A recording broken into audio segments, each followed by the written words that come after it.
22 Janaayo 2018 ayay ahayd markii uu si rasmi ah Gagada Banaadir ugu furmay Horyaalka Soomaaliya Premier League fasal ciyaareedka 2017-2018 waxaa daafuray kooxaha kubadda cagta Dekada iyo Xool waxaana kulankaas hal iyo eber ku badiyay wiilasha uu hogaamiyo Cali Dekada.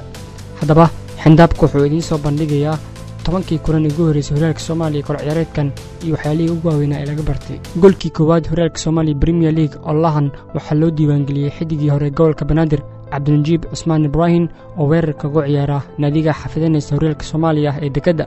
Calaamadii ugu horeysay oo casaan Horyaalka koox ciyaareedkan waxaa qaatay kabtanka naadiga Xool Mursal Xuseen Aadan waxaana siiyay garsoore Maxamed Nuur Muxudiin Maxamed Soomaali. Kulankii ugu horeeyay oo barbara ku dhamaaday Horyaalka fasal ciyaareedkan waxa uu ahaa kii dhexmaray kooxaha Badroolka iyo Gaadiidka 23 Janaayo 2018 wuxuuna kulankaas ku dhamaaday barbardhac gool la'aan.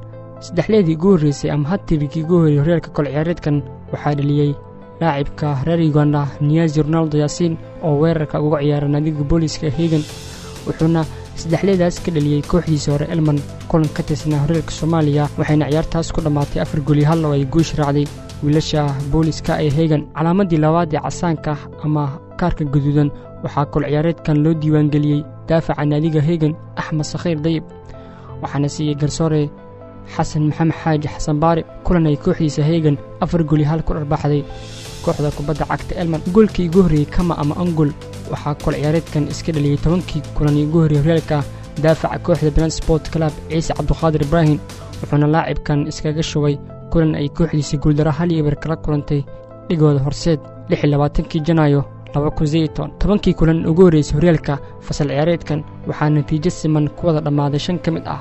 3 ka mid ah waxay ku dhamaadeen barbaro gool la'aan halka 2 kalena ay ku dhamaadeen barbaro gool iyo gool. Haddaba 5taas kulan waxay ahaayeen Badroolka iyo Gaadiidka oo ku kala baxay gool la'aan eber.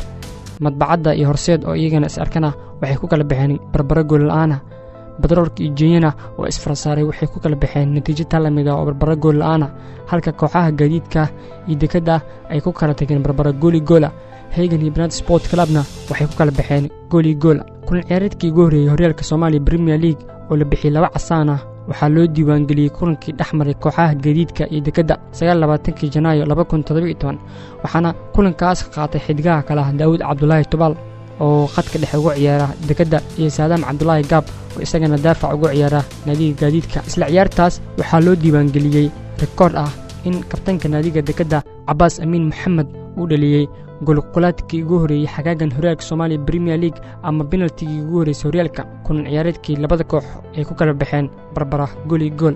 saddexleedii labaad ama hatrigii labaad Horyaalka Soomaaliya oo lahan waxaa loo diiwaangeliyay mise waxaa dhaliyay xidigii hore naadiga Jenyo Awar Sid Cali Shikunda wuxuuna ka dhaliyay kooxda Xool kulan ku dhamaaday 4 gool iyo eber oo ay guush raacday wiilasha uu hogaamiyo Cabdijoon Elman.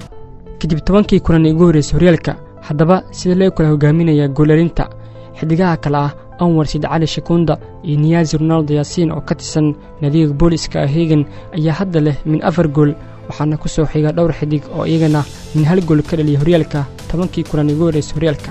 labadii isbuuc ugu horeysay Horyaalka waxaa la ganaaxay dhowr xidig kuwaas oo qaatay calaamado kala duwan.